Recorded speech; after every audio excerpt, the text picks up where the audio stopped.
Este sermón fue predicado el 9 de febrero del 2025 en la ciudad de Gdańsk, Polonia, por el pastor Paweł Bartosik, basado en el libro de Ruth, capítulo 1, versículos del 7 al 14, titulado El mal testimonio de los cristianos. Hemos terminado el capítulo 4 de la epístola a los romanos. Hoy volvemos a nuestras reflexiones sobre el libro de Ruth. Estamos en el primer capítulo y recordamos brevemente lo aprendido hasta ahora. 1. El libro de Ruth es el 8º libro de la Biblia. El 7º libro que precede a Ruth es el libro de los jueces. Este orden refleja bien el contenido de ambos libros. El 7º día es el relato de la creación, en la caída de Adán y Eva. El 7º libro de la Biblia, Jueces, es la caída de la comunidad de Israel. Pero en el horizonte aparece la luz del 8º día, del 8º libro de Ruth, que nos anuncia la mañana de Pascua, la resurrección del Señor en el 8º día y por tanto en el primer día de la semana. El libro de Ruth es un presagio de la luz de Dios, o sea, Cristo. 2. La historia de Ruth tiene lugar en una época en la que los jueces gobernaban. Fue un periodo salvaje, oeste en la tierra prometida. El libro comienza con la información de que había hambruna en el país, y he aquí un hombre llamado Elimelech, que había hambre, salió de Belén y se fue a Moab. Dijimos que el hambre en la Biblia suele ser una señal del juicio de Dios, y eso es como se ve aquí también. Israel comete terribles pecados y apostasía delante de Dios en el libro de los jueces. El resultado, por supuesto, es el juicio de Dios. Pero la respuesta a los jueces de Dios debe ser siempre la conversión a Dios. Mientras tanto, Elimelech decide huir de Israel a la tierra de los gentiles. Significó alejarse del pueblo de Dios y buscar nueva vida entre los hombres, en una cultura que no conocía a Dios ni confiaba en Él. Al parecer, no se preguntó dónde adoran su esposa y sus hijos al Dios verdadero, dónde encontrarán una comunidad de fe. ¿Acaso importa? 3. En tierras extranjeras sus hijos, los hijos de Malón y Kelión, se casan con mujeres moabitas, Ruth y Orfa. Elimelech parece hacer lo que le agrada, no lo que es correcto. Y esta puede ser la razón por la cual los 3 hombres de la familia mueren en Moab, es decir, el propio Elimelech y sus hijos. Eligieron el exilio en la tierra prometida y terminaron siendo exiliados de la faz de la tierra. 4. Sin embargo, en el versículo 6 aparece el primer signo de esperanza. Noemí y sus nueras partieron para regresar de la ciudad de Moab, porque había oído en la tierra de Moab cómo el Señor había visitado a su pueblo, dándoles alimento. Ruth capítulo 1, versículo 6. La casa del pan, es decir, Belén, vuelve a tener pan, porque el Señor ha visitado a su pueblo. 5. La Biblia es el libro del Éxodo. El éxodo del pueblo de Dios, de la esclavitud, de las tinieblas, de la opresión, de los enemigos. Aquí en el libro de Ruth vemos la misma historia, exilio y regreso. La diferencia con otros éxodos parece ser que Noemí parece regresar a la tierra con las manos vacías, pero solo lo parece.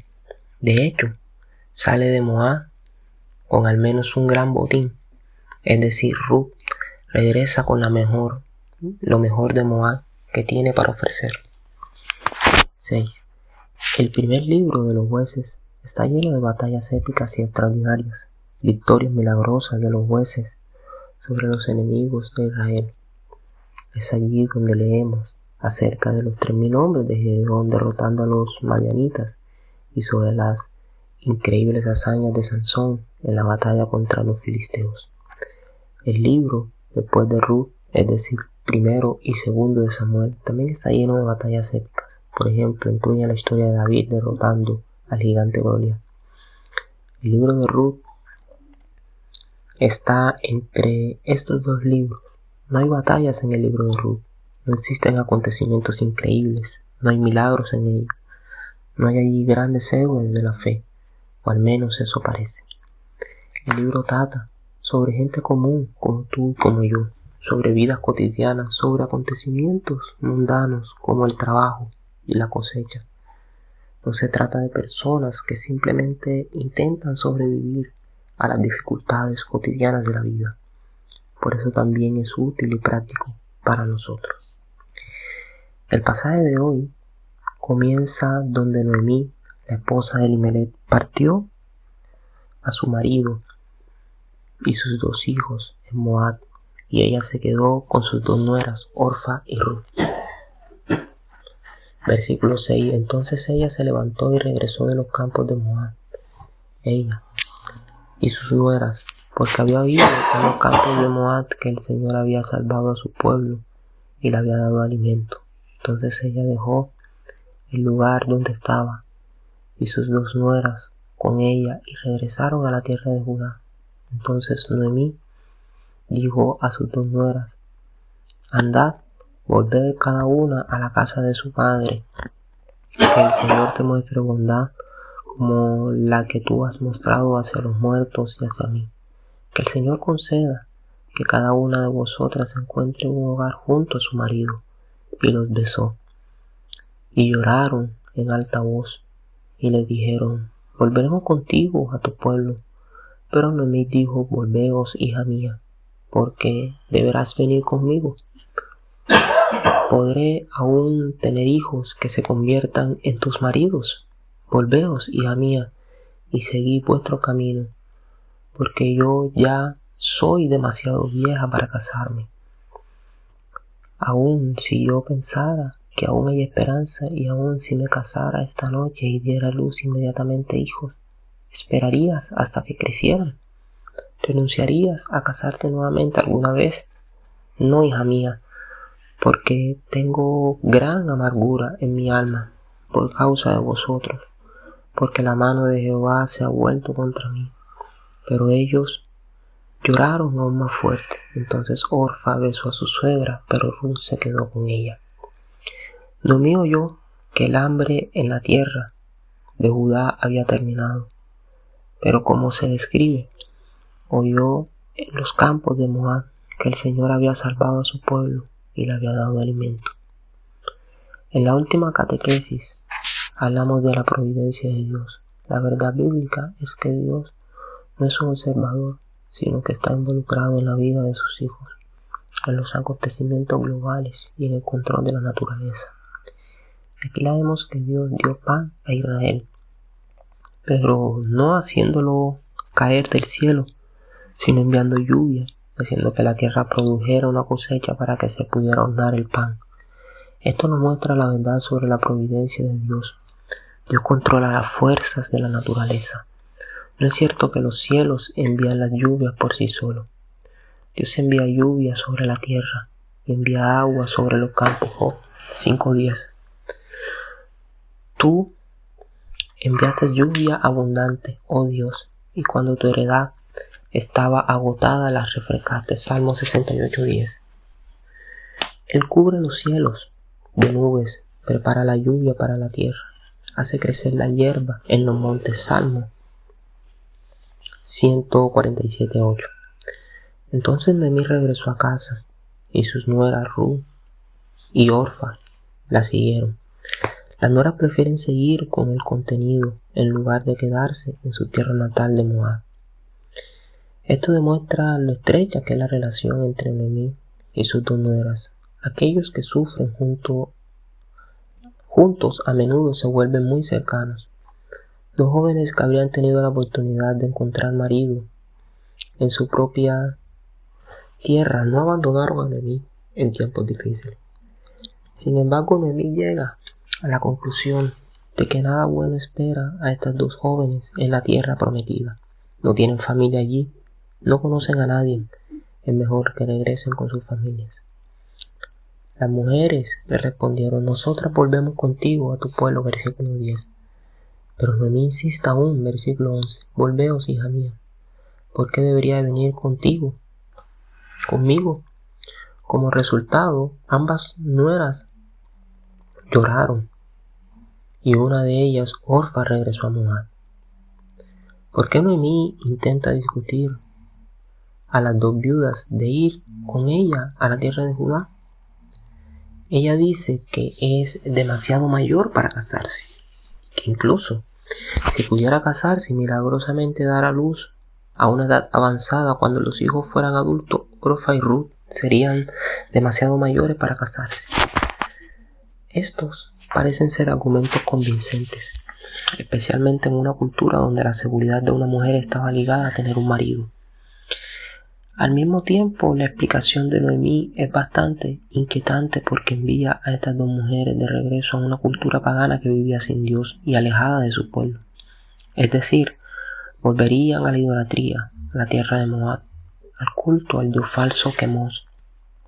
Por una parte, Noemí les desea la bendición de Dios, que el Señor les muestre bondad como la que ustedes han mostrado a los muertos y a mí, versículo 8.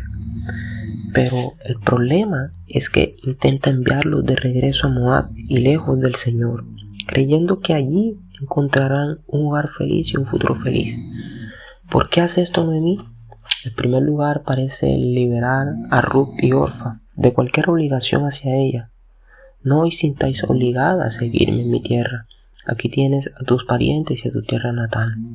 Suena razonable, pero no realmente. Aquí vemos cómo el traslado de Moab cambió a Noemí de manera negativa. Noemí fue a Moab con su esposo Elimelech. Ella vivió allí durante muchos años, lejos de su pueblo de Dios y de la presencia de Dios. Esta era su forma de vida que había persistido a través de los años. Por eso no es de extrañar que se volviera tibia en la fe. Ella cayó en la depresión y el desaliento y sintió que la mano de Dios estaba contra ella. Versículo 13. Tengo gran amargura en mi alma por causa de vosotros, porque la mano del Señor se ha vuelto contra mí. Por tanto, no ve que en realidad está alejando a dos nuevas mujeres potenciales del pueblo de Dios. Ella abandonó la esperanza. No regresa con esperanza, regresa a su tierra con amargura, según ella misma confiesa. Sería como si un no cristiano le preguntara si puede venir a nuestra iglesia para el culto y usted le dijera que mejor no, porque está deprimido por las relaciones en su familia o en el trabajo. Dirías que tu Dios te ha abandonado y deseas que tu amigo tenga la bendición de Dios en su relación con un incrédulo alejado de la iglesia. Vemos claramente la amargura de Noemí al final del capítulo, donde Noemí cambia su nombre a Mara. Y ella le respondió: no me llames Noemí, llámame Mara, porque muy amarga me ha tratado el Todopoderoso. Ruth 1:20. Ella acusa a Dios de llamarla de amargura, lo cual no es cierto. No es Dios quien llena de amargura a la gente.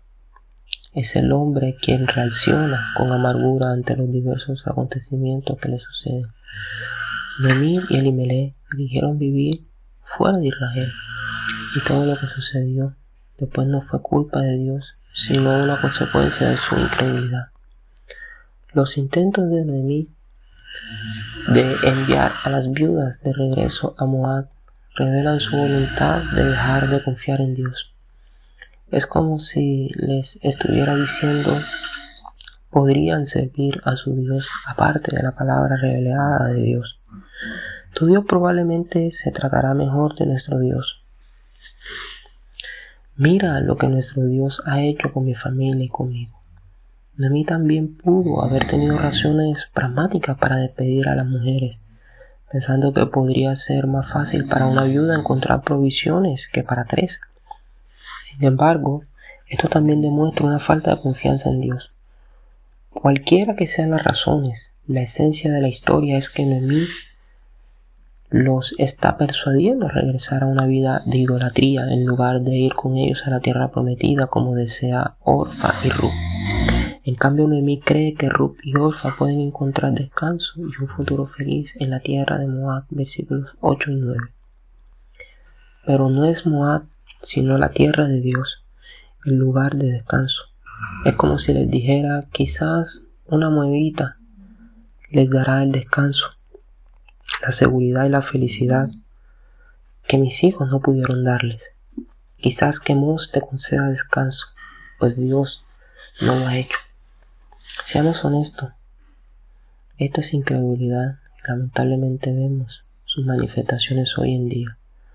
Cuando las personas buscan seguridad y felicidad en un estado que cuide de ellos, o por ejemplo en la prosperidad material, para que uno sea el equivalente a Chemos, el dios del dinero, o en los placeres.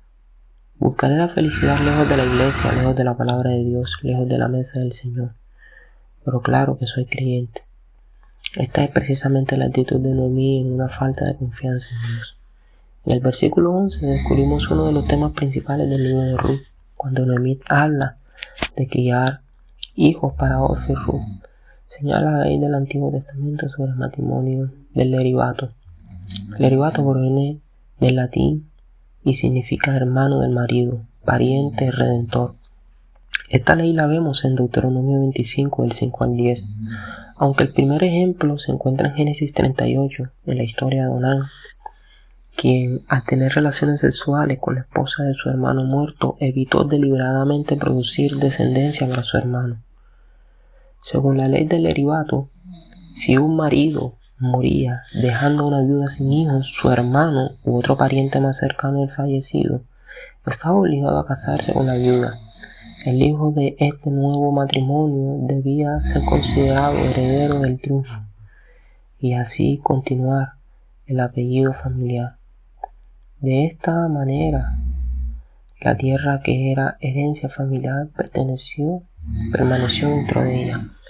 Noemí confiesa que ya no hay esperanza de que la familia de su marido sobreviva. Orfa está de acuerdo con Noemí en que la situación es desesperada, por lo que se va a regresar a Moab. Su decisión parece comprensible. Después de todo, no recibió el mejor testimonio evangélico de su familia. Elimelech, todo lo que esta familia le ha mostrado es que no confía en su Dios y que Él cuidará de ellos. Entonces, ¿por qué regresaría con Noemí a Belén? De hecho, la propia Noemí le había dicho que bien podría encontrar descanso en la casa de los adoradores de Quemos. Esta es una cara de la moneda. Es cierto, por supuesto, que el mal testimonio de los creyentes, que a veces con su actitud desaniman a los incrédulos a convertirse. Pero también hay un segundo. Sin embargo, a pesar del mal testimonio que Elimelech vio en Noemí, debemos decir que Orfa sigue siendo responsable de la decisión de regresar a la tierra prometida. Fue su decisión y lo hizo en detrimento de su propia alma. Pero Ruth, cuyo nombre significa amiga o compañera, irá con Noemí y encontrará la salvación. Orfa rechaza esta oferta de salvación y regresa al Dios Quemos. Estuvo cerca de la salvación, pero la dejó escapar. Por una parte, serán llamados a rendir cuentas aquellos que se dicen cristianos y dan un testimonio escandaloso de la fe, al igual que los fariseos y los discípulos en las Escrituras, quienes fueron considerados responsables de su mayordomía.